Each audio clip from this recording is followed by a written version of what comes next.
And thanks for staying with us on Daybreak Extra this beautiful Saturday morning right here on Trust TV. Well, we've been getting on to some mischief off camera. I mean, when Husseina is, when Dashin is around, I mean, like a lot. I have no idea what you're talking about. Lots of mischief going on, going about. Really? You're studying for exams. You'll be calmly studying for exams. Yeah, well, talking about calmness and of course a little bit of this and a little bit of that. We'll begin talking about interior decoration, interior design, how the space you live in probably affects you, how interior design is actually a burgeoning business now. A lot of people are actually getting into it. Maybe Dashin might have a few ideas concerning that. We do have a business plan that we were supposed to implement. It still hasn't come to fruition up until now, so we'll probably try to take a look at that. Maybe after we talk about this, we might change our minds. Right now in the studio, we do have someone who is an expert in this, and of course has been doing this for a while. We have Ladi Abutu. Good morning, Ladi. Good morning. Thank you for joining us on Players today. Thanks for coming. Thank you. Thank you for having me. All right. So it's absolutely fantastic. So when you talk about interior design or interior decoration, okay, so I have a room. Yeah. I have my bed. I have maybe one seater and maybe a mirror. Is that not good enough? No, it can't be. It can't be.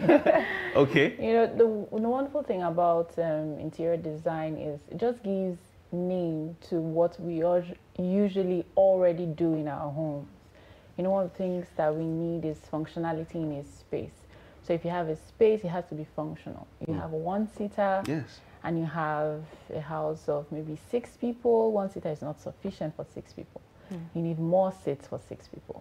You have just a table and you need to eat, and you have 6 people in the space. You need a dining table to make sure that everybody's comfortable. So the major thing about interior design is functionality, space management, space planning.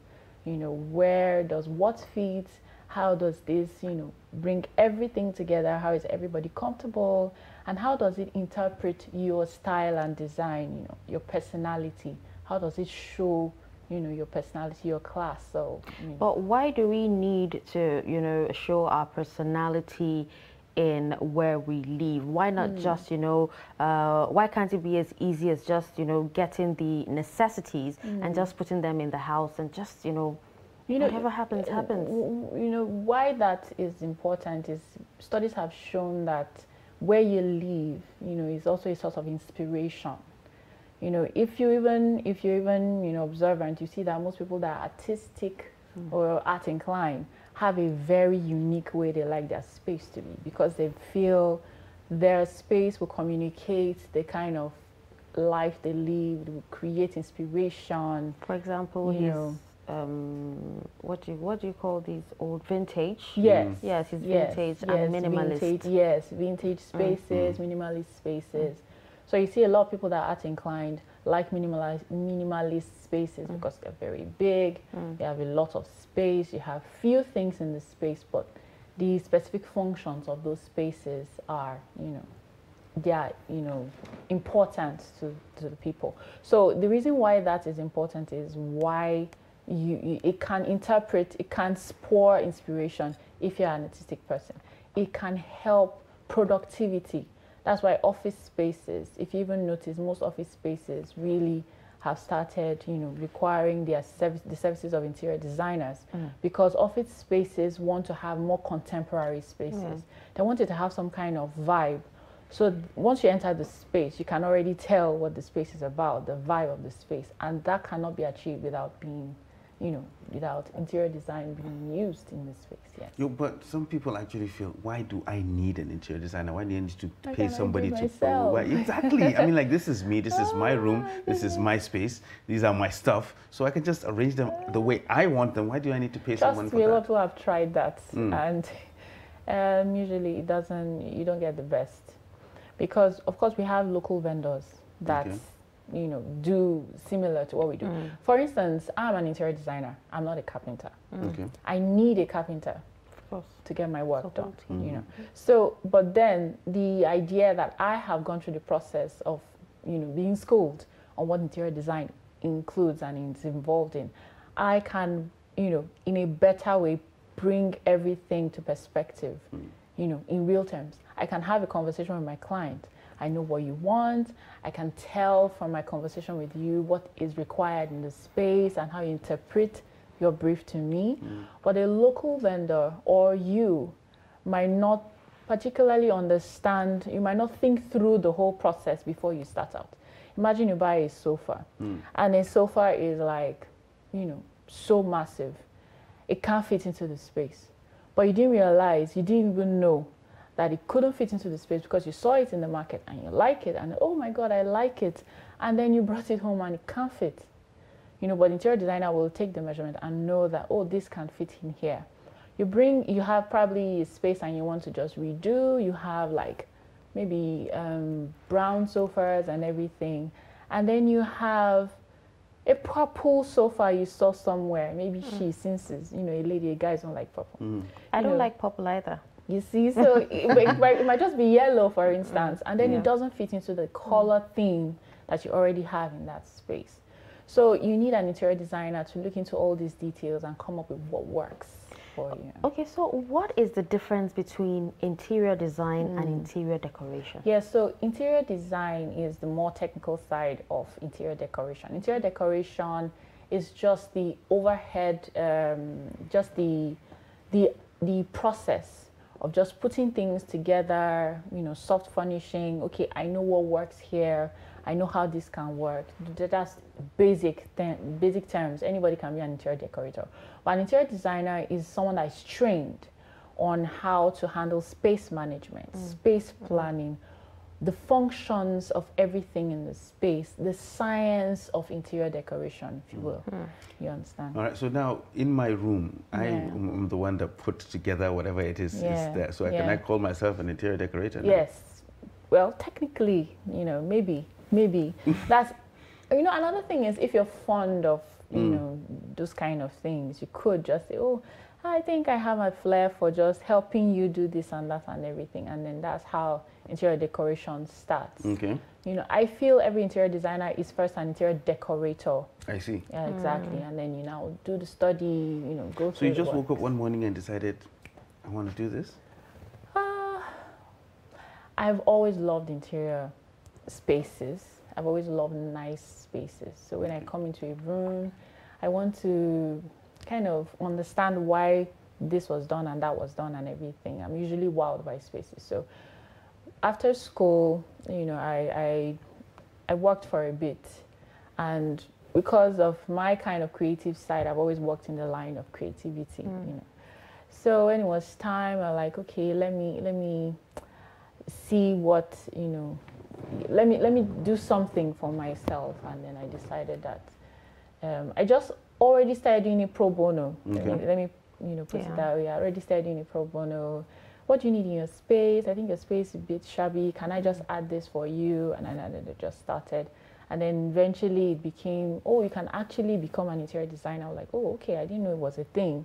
And then I went to the school and then I did that. All right, so, you know, I remember a time when, I don't know if it's still the same, but I remember a time when interior design was really, really competitive.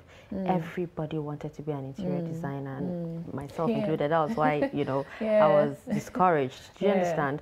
You know, but then what about the competition? Because these days you even have architects and engineers being interior designers or decorators themselves. So what about the competition? The competition is really high. The market is really, you know, the market is really big. For that, you see, the good thing is the market is big, you know, so aside the competition, you have a large market to also attend to, you understand? The competition is high in the sense that you have, just like you said, architects being interior designers, engineers. You even have local vendors. You have carpenters that tell you, oh, I can fix it up, I can do it for you. And then, you know, they can come up with something that might just be okay. The market, the competition is high. But what sets you apart really is your uniqueness as an interior designer. You have to be unique. You have to be pushful. Yeah, you've already told yourself this is what I'm going to do. You have to do it, you know. And then the good thing is you have hotels. You have a large market of people that you can attend to. Office spaces, commercial spaces. You know, there are different areas that you can go into. Okay, you talked about uniqueness, right? Now, is there something that, you know, that sets every designer apart? Like when you go into this space, you know that this space was actually decorated or designed by Ladi. Yes, yes. In the long run. What's yours? Okay. For me, it's the first thing I do is I have a conversation with the client. So what I want to do is I want to perfectly interpret your, you know, your personality, your style into the space. So what I know is the common trend with my clients is they can all say that, oh yes, you wowed us. Even what we didn't know we wanted is what you provided for us. You understand? So that's the uniqueness I bring to the table for my clients. I interpret as much and as, you know, as specifically as I can the client's needs and the client's desires, even beyond what they can, you know. Okay. So what happens with people like me that have absolutely no sense of style when it comes to interior design whatsoever? That we go for function over form, right? I need a chair, I go outside. The first one I see, I buy, I bring it in. I need a new bed, I go outside. The first one I see, I bring. I need the table. You understand? And I come to you, and I say, I want this table, I want this chair, I want that, and I want everything to be in this place. And you know that's not going to work. Yeah. So what happens then? So it's my responsibility as interior designer and as the professional to advise on what best fits your space. But that's my personality. You say you want to bring the personality forward. Yes. That haphazardness is my personality. Haphazardness. Does he really need an interior designer for that? That chaos. That chaos is the exactly. beauties you see. Yes. You know. So the good thing I've come to love about interior design is it's not straight jackets. Okay. It's not. You can't fix it in a box. So you can, you know, go wild, you know, and play with interior design. So your seeming haphazardness is also your style. I see. That's the truth. Okay. Yeah. So it's how it's interpreted. Now, just like I spoke about artistic people liking some kind of spaces and in their own way interpreting spaces that can help inspire their creativity. It's the same way. Okay. So we now come into those spaces or into your space and then bring those things into play and add. So we're not going to leave it the way you've left it. Okay. So yes, we're not going to add a bit of style to it, add a bit of function, form, class as well into that space to now just marry everything together. So that's why the interior designer, as a professional, can create, you know, this kind of uniqueness. Just to piggyback a little bit on what you just said. Now, when you're talking about interior design and you're talking about the things that actually make up a particular space, what comes first? Is it function or form? Now we have about 5 major things that are key in interior design. You have function, you have form, you have color. Okay. You have there are about 5 of them here. So the basic thing is space. Yes, you have your space, and you have your creativity as well. So the thing is, you have to, as an interior designer, you have to make sure that the function works. Okay. Just like you mentioned, make sure that the form, you know, marries the function. Then the space also, of course, just like I said, some kind of sofas cannot fit into some kind of spaces. So the space is key because you have to know what the space can contain. You understand? So your function, your form, your space, the colors that work in that space. You understand? And then, so the first thing that I will do when I come to a space is I'll first of all pick on your style, right? Then I'll interpret that style to create some function. Then I will use the form, that's the items, the things in the space, to create the function that can create, you know,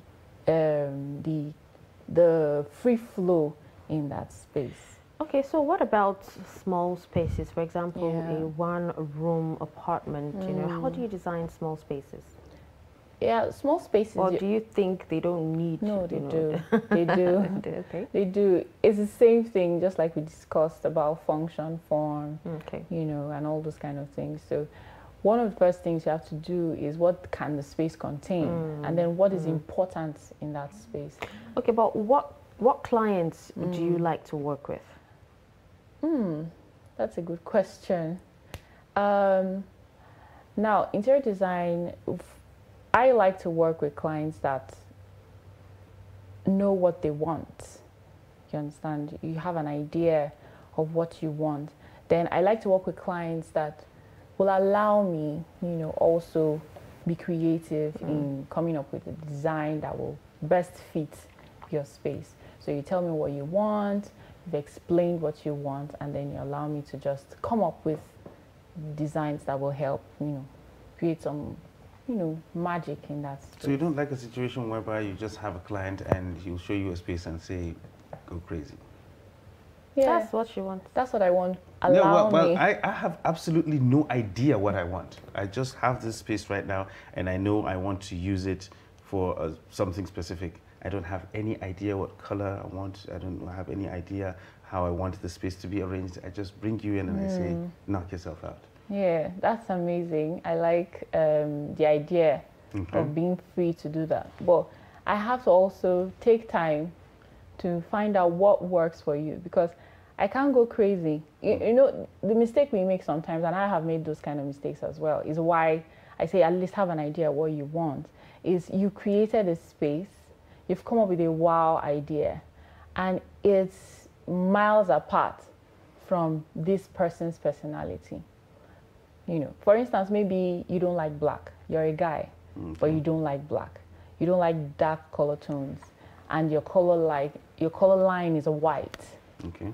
Unfortunately, because you said go crazy, and I have no inkling of what your, you know, idea is of colors, and I go crazy with black and brown and dark tones and dark blues, and then you're like, what, you know? And then it's a problem, because now I've created an amazing space that doesn't work for you, my client. Okay. So the client is very important, and if that's out of the box, then you can't. Then you've not delivered on the project, really. Okay, so so many businesses, Yeah. you know, are actually been affected by the economic crunch. Yes, yeah. How is it affecting you and your business? Yeah, so one of the first things that happened after COVID and the whole, you know, change in the economy is clients not being too willing to come up and then hire, you know, the interior designer, designers, yes, for their project. They'll just want to, you know, find another way to get the work done, look for a cheaper, you know, interior designer Or do to it get the work themselves. done. I'll do it myself, you know, can just get it done. So one of the changes we had to make was, okay, we had to start breaking down our services into bits and pieces, into, you know, chunks. Okay, we can do space planning and space management for you. For instance, just like he has a space already. I said, okay, how crazy is your space? How can we make it wow for you? So we just, you know, created those kind of chunk, you know, bits and pieces, you know, services that we can still attend to clients in that way. But I believe from my experience that it's beginning to come back, you know, gradually. Okay. It's beginning to get better, you know, but we had to just find a different way, a different approach of attending to clients, of reaching out to people, selling items. We can do some DIY stuff for you and then just, you know, deliver it to you, instead of having you hire us to, you know, do an entire project. We can just do little things for you that will still make your, you know. So those are some of the things we did to kind of just, you know, still keep going while the market was a bit low. Yeah, but it did affect the market, you know.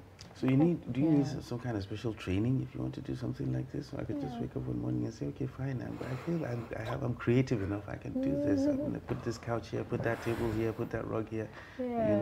You know, but do you have to really is it a formal training that you have to go through? Yeah, it is necessary for you to go through a training.